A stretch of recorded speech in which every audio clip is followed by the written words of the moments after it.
Options ചെയ്ത് ഒരു capital full wipe out ആയിരുന്നു. വേറൊരു സ്ഥലത്ത് കോഴ്സ് എടുത്തിട്ടാണ് പഠിച്ചത്. അവിടെ സ്ട്രാറ്റജി മാത്രമേ പഠിപ്പിച്ചുള്ളൂ, ഓപ്ഷൻസിന്റെ ഒറ്റ സ്ട്രാറ്റജി മാത്രമേ പഠിപ്പിച്ചുള്ളൂ. മാർക്കറ്റിനെ കുറിച്ച് വേറെ ഒന്നോ എന്താണ് പി ഒന്നും പഠിപ്പിക്കുന്നില്ല, ജസ്റ്റ് ഒരു സ്ട്രാറ്റജി. ചെറിയ പ്രോഫിറ്റ് കിട്ടുകയാണെങ്കിൽ ഇപ്പോൾ കോൺഫിഡൻസ് ആയി. അപ്പോൾ ഒരു 3rd ഡേ 4th ഡേ കൈവിട്ട് കളി കളിച്ച് അങ്ങനെ ഒരു 15,000 15,000 ചെറിയ ലോസ് ആണ് എന്നെ സംബന്ധിച്ചിടത്തോളം. പക്ഷേ എന്നാലും അത് ക്യാപിറ്റൽ വാഷ് ഔട്ട് ആണ്. First million is the most difficult എന്ന് പറയുന്ന പോലെ അത് ഉണ്ടാക്കിയെടുക്കാൻ പാട് തന്നെയാണ്. പക്ഷെ ആ ബേസ് എന്ന് പറയുന്ന എടുക്കുന്ന പണി അത് കുറച്ച് പാട് തന്നെയാണ് ചെയ്തത്. പക്ഷെ അത് വെർത്താണ് കേട്ടോ. മറ്റുള്ളവർക്ക് പഠിക്കാത്തൊരു ഗുണം ഇവിടെ ഉള്ളത് ഞാൻ കണ്ടിട്ടുള്ള എന്താ വെച്ചാൽ, ഒരു കമ്മ്യൂണിറ്റി ബിൽഡ് ആവുന്ന സമയത്ത് നമുക്ക് കാണാൻ പറ്റും മറ്റുള്ളവർ എടുക്കുന്ന എഫേർട്ട് എന്താണെന്ന് കാണാൻ പറ്റും. ഒരു ABCD ഇംഗ്ലീഷ് പഠിക്കാൻ നിങ്ങൾ എത്ര വർഷം എടുത്തു എന്നുള്ള ഒരു ഐഡിയ നിങ്ങൾക്ക് വേണം. അതേപോലെ തന്നെ ട്രേഡിങ്ങിനും സമയം എടുക്കും. ഹായ് നവീൻ, എന്താ ചെയ്യുന്നത് ഇപ്പൊ? ഞാൻ UK വന്ന് ഇവിടെ ഇവിടെ ഇപ്പൊ MA സൈക്കോളജി ജോയിൻ ചെയ്തു. MA സൈക്കോളജി യുകെയിൽ എന്തായിരുന്നു? സ്ട്രെസ് മാനേജ്മെന്റിൽ ആയിരുന്നു ഡിസർട്ടേഷൻ. Stress management. എനിക്ക് സൈക്കോളജി ആയതുകൊണ്ട് കുറച്ച് കോർപ്പറേറ്റിലുള്ള സ്ട്രെസ് മാനേജ്മെന്റ് ആയിരുന്നു ഡിസർട്ടേഷൻ. അപ്പൊ അത് കഴിഞ്ഞൊരു PG ഇപ്പൊ സൈക്കോളജിയിൽ ചെയ്യണം. നല്ല സൈക്കോളജി അറിയാവുന്ന ഒരാൾക്ക് ട്രേഡിംഗ് കുറച്ചും കൂടി ആണ്.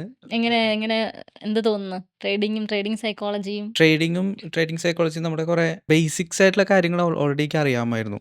പക്ഷെ നമുക്കൊരു മെന്ററിന്റെ ഒരു ആവശ്യമുള്ള ഉണ്ട് തോന്നിയോണ്ടാണ് ഞാൻ ഓരോ ഓൺലൈൻ കോഴ്സ് അവിടെ നിന്ന് ചെയ്തു. അപ്പോൾ ഫോറക്സില് ഇവിടെ തന്നെ ഇവിടെ തന്നെ.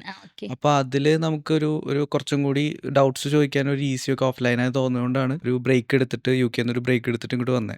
അപ്പോൾ അങ്ങനെ വന്നു, കോഴ്സ് ചെയ്തപ്പോൾ നമുക്ക് അതിന്റെ ഒരു ബെനിഫിറ്റ് ഉണ്ട്. ഓഫ്ലൈൻ ചെയ്ത് ഇപ്പൊ പ്രോഫിറ്റിലാണ് പോയിക്കൊണ്ടിരിക്കണേ. പഠിച്ചിട്ട് ചെയ്ത് കഴിഞ്ഞപ്പോൾ ഇമ്പാക്ട് എന്താണ്? പഠിച്ചിട്ട് ചെയ്ത് കഴിഞ്ഞപ്പോൾ ഉള്ള ഇമ്പാക്ട് എന്ന് വെച്ച് കഴിഞ്ഞാൽ നമ്മള് ഫസ്റ്റ് ക്യാപിറ്റൽ സേവ് ചെയ്യാണ് വേണ്ടതെന്നുള്ളൊരു ബോധം വന്നു.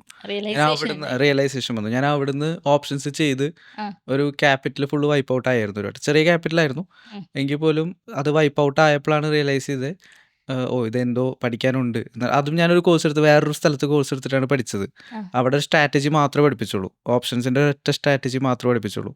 മാർക്കറ്റിനെ കുറിച്ച് വേറെ ഒന്നോ എന്താണ് പി ഒന്നും പഠിപ്പിക്കുന്നില്ല, ജസ്റ്റ് ഒരു സ്ട്രാറ്റജി. അത് പഠിപ്പിച്ച് ഞാൻ ആ സ്ട്രാറ്റജി ചെയ്തു. അപ്പോൾ നമുക്ക് ചെറിയ പ്രോഫിറ്റ് കിട്ടുകയാണെങ്കിൽ ഇപ്പോൾ കോൺഫിഡൻസ് ആയി. അപ്പോൾ ഒരു 3rd ഡേ 4th ഡേ കൈവിട്ട് കളി കളിച്ച് അങ്ങനെ ഒരു 15,000 15,000 ചെറിയ ലോസ് ആണ് എന്നെ സംബന്ധിച്ചിടത്തോളം. പക്ഷേ എന്നാലും അത് ക്യാപിറ്റൽ വാഷ് ഔട്ട് ആണ്. അപ്പോൾ അങ്ങനെ വന്നപ്പോഴാണ് ഇത് കുറേ പഠിക്കാനുണ്ട് എന്ന് മനസ്സിലായപ്പോഴാണ്, ഈ വീഡിയോസൊക്കെ കണ്ട് കുറേ പഠിക്കാനുണ്ട് മനസ്സിലായപ്പോഴാണ് ഇങ്ങോട്ട് വന്ന് ഇപ്പോൾ ഇവിടെ പഠിച്ച് നമ്മൾ ടോട്ടൽ ഇപ്പം ഞാൻ ട്രേഡ് ചെയ്യുന്നത് വളരെ ചെറിയൊരു സെഗ്മെൻ്റ് ആണെങ്കിൽ പോലും ബാക്കി എല്ലാ സെഗ്മെൻറ്റിനെയും കുറിച്ച് ഒരു ഓവറോൾ അവയർനെസ് നമുക്കുണ്ട്. അപ്പോൾ അത് നമുക്ക് ഉറപ്പായിട്ടും നമ്മുടെ ട്രേഡിങ്ങിനെ ഹെൽപ്പ് ചെയ്യും. നമ്മൾ യൂസ് ചെയ്യുന്ന സ്ട്രാറ്റജി അല്ല മറ്റുള്ളൊരു ഇപ്പോൾ യൂട്യൂബിൽ കാണുന്നതായാലും അതിൻ്റെയൊക്കെ ബാക്കിൽ എന്താണ് എന്നുള്ളത് മനസ്സിലാക്കാൻ നമുക്ക് പറ്റുന്നത് കൊണ്ട് നമ്മൾ വെറുതെ അങ്ങോട്ട് ചാടി കളിക്കില്ല. നമുക്കൊരു ഇരുത്തം വന്നു.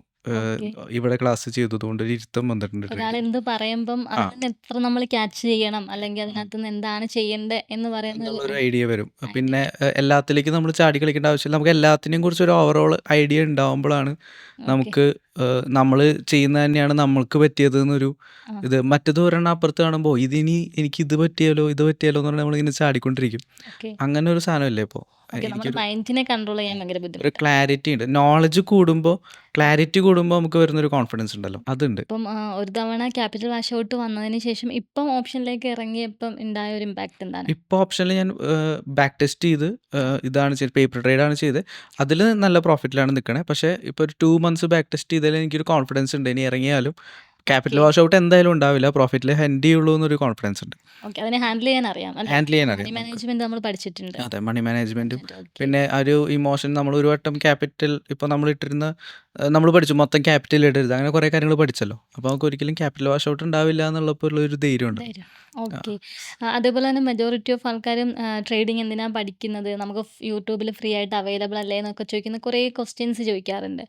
അപ്പം നമുക്ക് ഒരു മെൻറ്ററുടെ കീഴിൽ പഠിക്കുമ്പോൾ അല്ലെങ്കിൽ ഒരു ക്ലാസ്സിൽ കുറേ ഗ്രൂപ്പ് ഓഫ് ആൾക്കാരുടെ കൂടെ പഠിക്കുമ്പോൾ എന്തൊക്കെ ബെനിഫിറ്റ്സ് ഉണ്ടാവുന്നത്? അതിൽ ഒരു കാര്യം, ഇവിടെ പഠിക്കുന്ന സമയത്ത് മറ്റുള്ളവർക്ക് പഠിക്കാത്തൊരു ഗുണം ഇവിടെ ഉള്ളത് ഞാൻ കണ്ടിട്ടുള്ളത് എന്താണെന്ന് വെച്ചാൽ, നമ്മൾ കുറേ കാലം ഒരു ക്ലാസ് വന്നു അവിടെ തന്നെ പഠിക്കുന്നത് നല്ലത്, ശരിയാണ്. പക്ഷെ നമ്മൾ ഉഴപ്പി, പല കാരണം കൊണ്ട് നമുക്ക് പറ്റിയില്ല എന്നുണ്ടെങ്കിൽ തിരിച്ചു വരുന്ന സമയത്ത് വെറുപ്പിക്കില്ല അവർ. ഞാനിപ്പോൾ ഫോറക്സ് കഴിഞ്ഞ് 1 വർഷം കഴിഞ്ഞിട്ടാണ് റീജോയിൻ ചെയ്തത്. അപ്പോൾ യാതൊരു ചോദ്യം ഒന്നും ഉണ്ടായില്ല. ഓക്കെ, ജോയിൻ ചെയ്തു, രണ്ടാമത് ജോയിൻ ചെയ്തു, ഫ്രീ ആയിട്ട് അവർ ജോയിൻ ചെയ്യിപ്പിച്ചു. വേറെ അതിനെക്കുറിച്ച് വെറുപ്പിക്കണ ഒരു വർത്തമാനം ഒന്നും ഉണ്ടായില്ല. അവർ വളരെ വെൽക്കമിങ് ആയിരുന്നു. അതൊരു ഗുണം ഇവിടെ പഠിക്കുന്നതിൻ്റെ.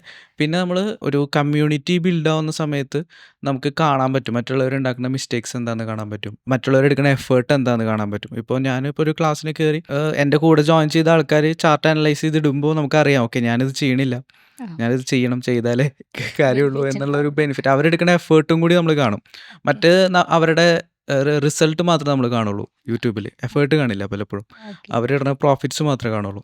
അങ്ങനെ വരുമ്പോൾ നമ്മൾ വിചാരിക്കും നമുക്കും ആ എഫേർട്ട് ആ. നമുക്ക് കാണാൻ പറ്റും അങ്ങോട്ടും ഇങ്ങോട്ടും നോക്കുമ്പോൾ. ഇവിടുത്തെ ടീച്ചേഴ്സ് ആണെങ്കിലും അവരും നല്ല പണിയെടുക്കുന്നുണ്ട്, എന്നിട്ടാണ് പ്രോഫിറ്റ് ഉണ്ടാക്കണേ എന്നുള്ളൊരു റിയലൈസേഷൻ ഉണ്ടല്ലോ, അത് നമുക്ക് കാണാം. പൊതുവേ നമുക്ക് ഭയങ്കര ഈസി ആയിട്ട് മാർക്കറ്റിൽ നിന്ന് മണി എടുക്കുന്നു, ഏൺ ചെയ്യുന്നു എന്നുള്ള ഒരു കാഴ്ചപ്പാടാണ് ആ മെജോറിറ്റിക്കും. അപ്പൊ അത് ആക്ച്വലി എനിക്ക് തോന്നുന്നു മാറുന്നത് ക്ലാസ്സിൽ വന്നു അതെ, കഴിയുമ്പോഴാണ് ക്ലാസ്സിൽ അല്ലേ? വന്ന ഞാൻ മനസ്സിലാക്കിയ ഒരു കാര്യം, ഇത് സ്കെയിൽ അപ്പ് ചെയ്യാൻ പറ്റും. പക്ഷെ ആദ്യത്തെ ഒരു ഭാഗം എന്ന് പറയുന്നത് നല്ല പാട് തന്നെയാണ്. First million is the most difficult എന്ന് പറയുന്ന പോലെ അത് ഉണ്ടാക്കിയെടുക്കാൻ പാട് തന്നെയാണ്. നിങ്ങൾക്ക് 2 മില്യൺ 3 മില്യൺ പെട്ടെന്ന് ആക്കാൻ പറ്റുമായിരിക്കും ട്രേഡിങ്ങിൽ, ഓഫ് കോഴ്സ്. പക്ഷെ ആ ബേസ് എന്ന് പറയുന്ന എടുക്കുന്ന പണി അത് കുറച്ച് പാട് തന്നെയാണ്. അത് ചെയ്ത് പക്ഷെ അത് വെർത്താണ് കേട്ടോ, ഓക്കെ. Worth the ജേണിയാണ്. കാരണം ആ ഒരു പെയിൻ നമ്മൾ പുറത്ത് വർഷങ്ങളെടുത്തൊരു കോഴ്സ് പഠിക്കുന്നതിനേക്കാളും വെർത്താണ് ആ ഒരു കുറച്ച് വർഷങ്ങൾ അല്ലെങ്കിൽ കുറച്ച് ദിവസങ്ങൾ ഇതിൽ ഇൻവെസ്റ്റ് ചെയ്യണം, ഓഫ് കോഴ്സ് വെർത്താണ്. ഓക്കെ. അപ്പം പുതിയതായിട്ട് ട്രേഡിങ്ങിലേക്ക് വരാനുള്ള ആൾക്കാർക്ക് പറയാനുള്ള എന്താണ്? പറയാനുള്ളത് എന്താ പറയുക, നമ്മളൊരു എഞ്ചിനീയറിങ് അല്ലെങ്കിൽ ഒരു ഡോക്ടർ ഡിഗ്രി പഠിക്കുന്ന പോലെ സീരിയസ് ആയിട്ട് കാണണം. ചിലപ്പോൾ അത്രയും സമയം ഇതിന് എടുക്കില്ലായിരിക്കാം, 4 വർഷം 5 വർഷം 3 വർഷം എടുക്കില്ലായിരിക്കാം. പക്ഷെ എന്നാൽ പോലും ഒരു ലൈഫായി നിന്ന് ഉണ്ടാക്കിയെടുക്കാനാണെന്നുണ്ടെങ്കിൽ നിങ്ങൾ മറ്റുള്ളതിന് ഒരു ABCD ഇംഗ്ലീഷ് പഠിക്കാൻ നിങ്ങൾ എത്ര വർഷം എടുത്തു എന്നുള്ള ഒരു ഐഡിയ നിങ്ങൾക്ക് വേണം. അതേപോലെ തന്നെ ട്രേഡിങ്ങിനും സമയമെടുക്കും. അപ്പോൾ ആ ഓക്കെ. സമയം കൊടുക്കണം. ആൻഡ് അത് മറ്റേത് കാര്യം പഠിക്കുന്നതിനേക്കാളും വെർത്താണ് ഇന്നത്തെ കാലത്ത് ഫിനാൻസ് സെറ്റ് ചെയ്യുക എന്നുള്ളത്. അപ്പോൾ പിന്നെ ഓക്കെ. അത് ചെയ്യുക എന്നുള്ളത്. ഓക്കെ. Thank you.